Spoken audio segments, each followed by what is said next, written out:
Salut à tous, on se retrouve aujourd'hui pour parler du Paris Saint-Germain ce mercredi 8 mars. On commence tout d'abord avec le programme pour cette semaine côté PSG. Donc aujourd'hui, on est mercredi, il n'y a pas d'entraînement aujourd'hui. Il y a un match ultra important, c'est ce soir le Bayern contre le PSG, match de Ligue des Champions retour.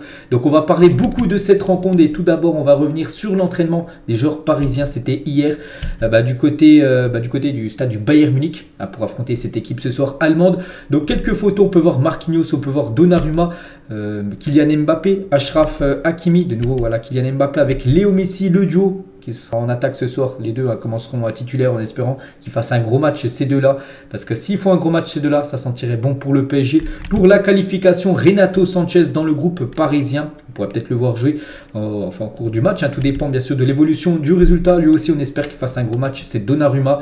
On se souvient du 8e de finale retour la saison dernière avec sa grosse boulette contre le Real Madrid.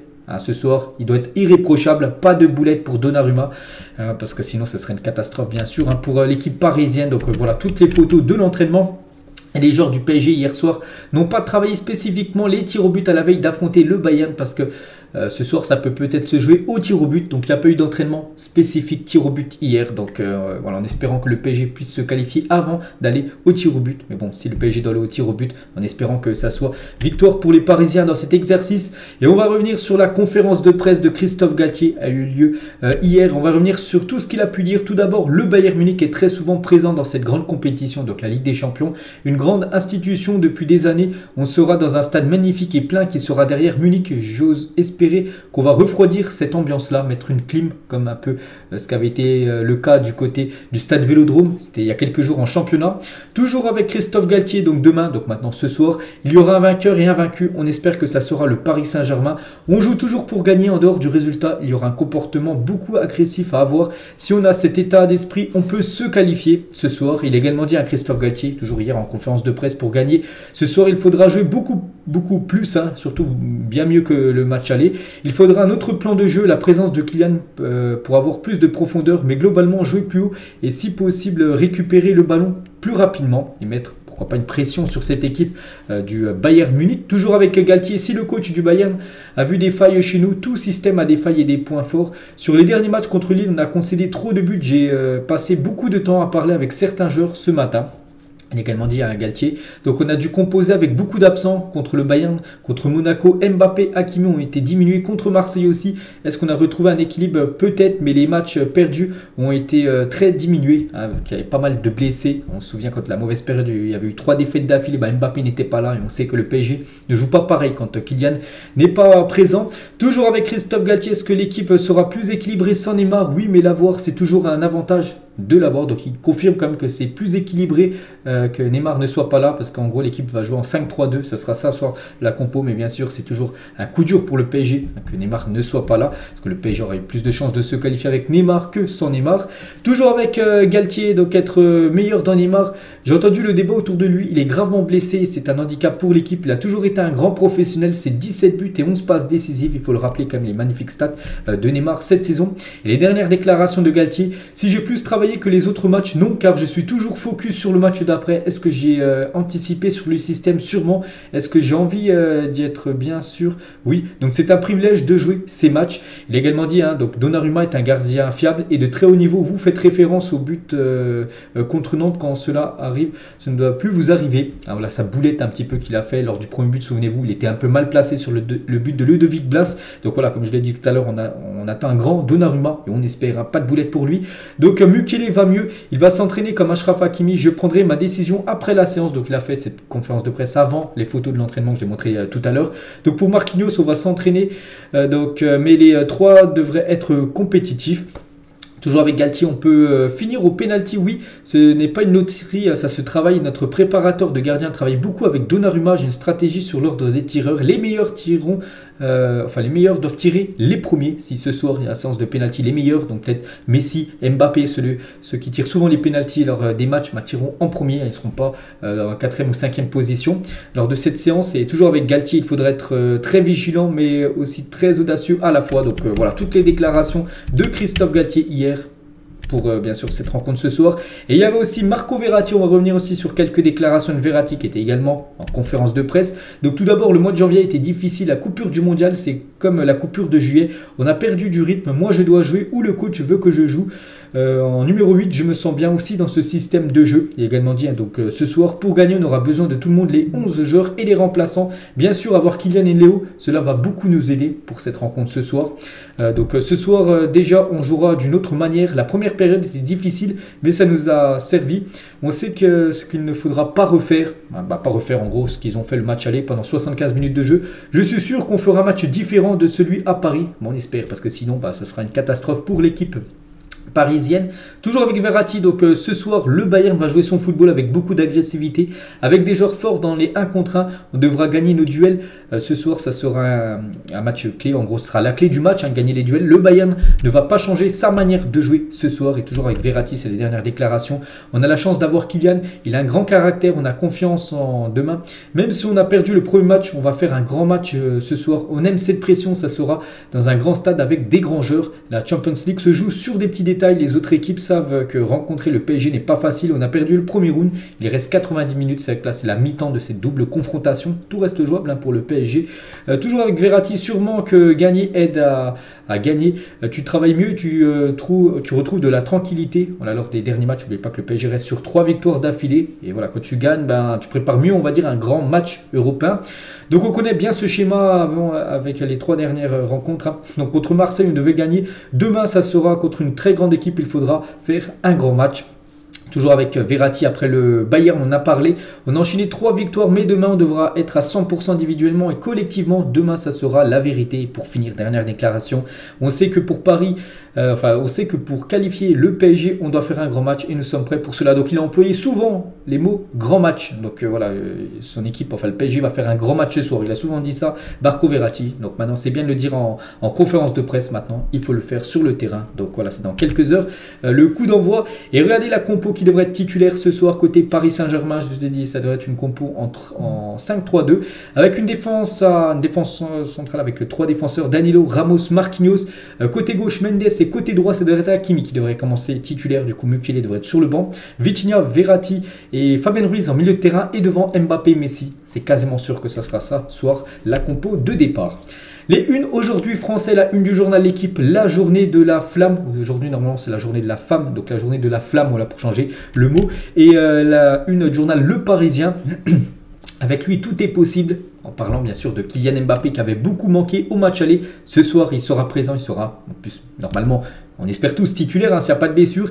Et c'est toujours Kylian, on se souvient le dernier coup qu'il était parti du côté du Bayern Munich. Il avait déjà fini avec le trophée d'homme du match.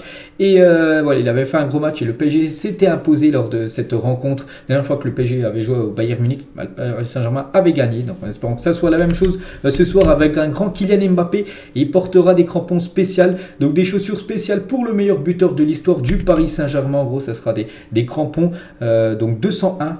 Par rapport à ces 201 buts inscrits du côté du club. Et toujours avec Kylian, donc l'avenir de Kylian Mbappé ne se jouera pas en fonction du résultat de ce Bayern PSG. Donc il croit au projet parisien et le club ne compte pas le vendre quel que soit le prix. Donc en gros il est quasiment, enfin voilà, on peut le dire, il est intransférable l'été prochain. Et donc voilà, son avenir, ça ne reflète pas par rapport à ce qui se passe ce soir, même si élimination. Voilà, donc il restera encore parisien la saison prochaine, d'après le journal L'équipe. Et toujours avec Kylian Mbappé, donc il admet souvent que gagner une première Ligue des Champions avec le PSG, sa ville aurait une saveur particulière et dépasserait plusieurs Coupes d'Europe remportées ailleurs. C'est vrai que c'est différent de gagner ta première Ligue des Champions, enfin la première Ligue des Champions du Paris Saint-Germain, en plus à quelqu'un qui vient de Paris, de Bondy dans la banlieue parisienne, que gagner, je sais pas, il est transféré au Real Madrid, que gagner la 15e Ligue des Champions du Real Madrid. Bon voilà, ils sont habitués au Real Madrid alors que le PSG ce serait inédit. C'est pour ça que ça aurait une saveur particulière et c'est pour ça que c'est le défi qui veut réaliser. On espère que ce défi soit réalisé. Bah tiens, cette saison, ça serait magnifique. Voilà. Côté Bayern Munich, les gars, donc ils ont parlé bien sûr de Kylian Mbappé. Pour eux, c'est le danger numéro 1, le plus spectaculaire, c'est Kylian. Donc Thomas Müller en conférence de presse hier, il a dit Mbappé représente un danger avec son profil. Qui est le favori? Je vois un avantage pour nous, mais je comprends ce que veut dire Mbappé. Il faut de la confiance. Il regarde peut-être des vidéos de ses actions et il est confiant parce que Mbappé avait dit il y a quelques jours que le PSG est favori pour se qualifier par rapport au Bayern Munich. Donc voilà ce qu'a pu répondre Thomas Müller. Nagelsmann sur l'absence de Neymar ce soir. Il a dit ça ne change pas grand chose. Mbappé va débuter, ça change les choses. Le PSG a une idée claire avec Messi et Mbappé en attaque. Il faut empêcher les passes vers Messi ce soir. Donc voilà, il y aura peut-être un plan anti-Mbappé, anti-Léo Messi ce soir du côté du Bayern Munich.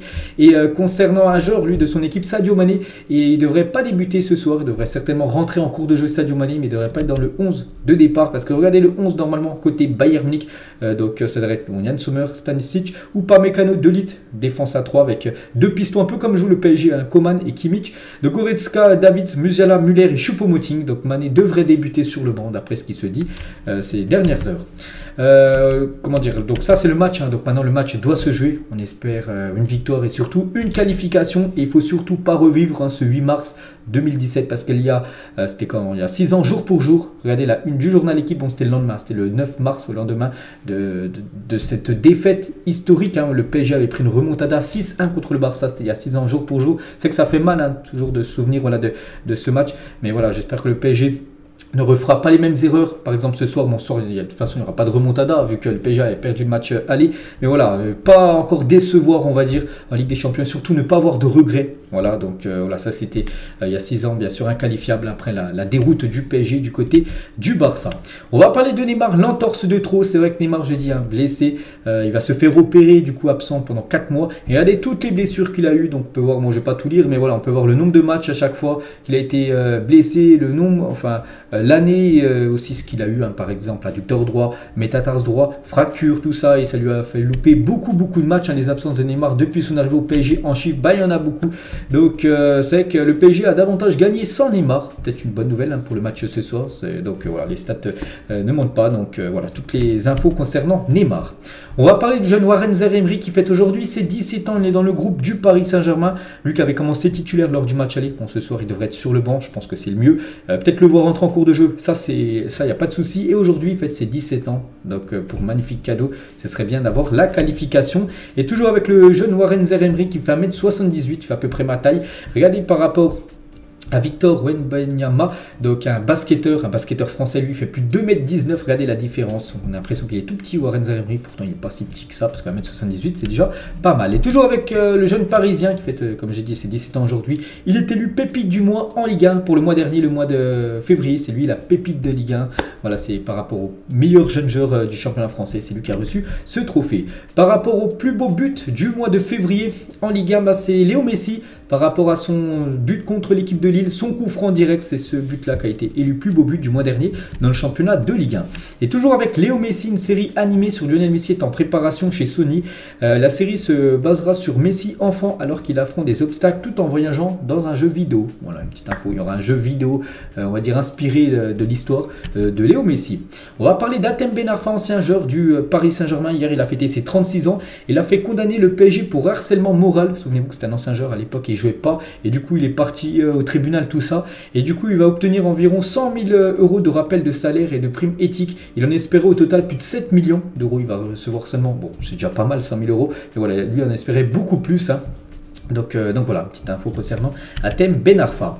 On va parler de Kylian Mbappé. C'était avant-hier exactement. Mbappé a dépassé la barre symbolique des 100 millions de followers sur son compte Instagram. Il a mis un petit message, voilà, pour remercier tout le monde sur son compte Instagram. Félicitations encore Kylian Mbappé, en espérant que ce soir tu fasses un grand match. Et pour finir, hein, cet épisode, et tu vas finir encore avec Mbappé, les nommés pour le trophée UNFP du meilleur joueur du mois de Ligue 1 pour le mois de février. Donc il y a Mbappé, il y a Balogun et Todibo. Donc peut-être Mbappé va encore remporter ce prix qu'il a déjà remporté beaucoup de fois dans sa carrière. Et pour moi, je pense que c'est le grand favori pour de nouveau remporter ce trophée. Donc voilà les gars, ce qu'elle va dire aujourd'hui. J'espère que ça vous a plu. Bon match à vous ce soir. Donc moi, un petit prono, je partirai sur une victoire du PSG 2-1. Donc du coup, c'est en prolongation. Je vois le PSG marquer un autre but en prolongation. Du coup, victoire 3-1 du Paris Saint-Germain. Qualification, ce serait magnifique. Donc ce soir, débrief bien évidemment à la fin de la rencontre, que ça soit victoire ou élimination. Et voilà, et on se retrouve aussi demain. On parlera aussi beaucoup de cette rencontre. Bonne journée à vous, bon match et à tout à l'heure.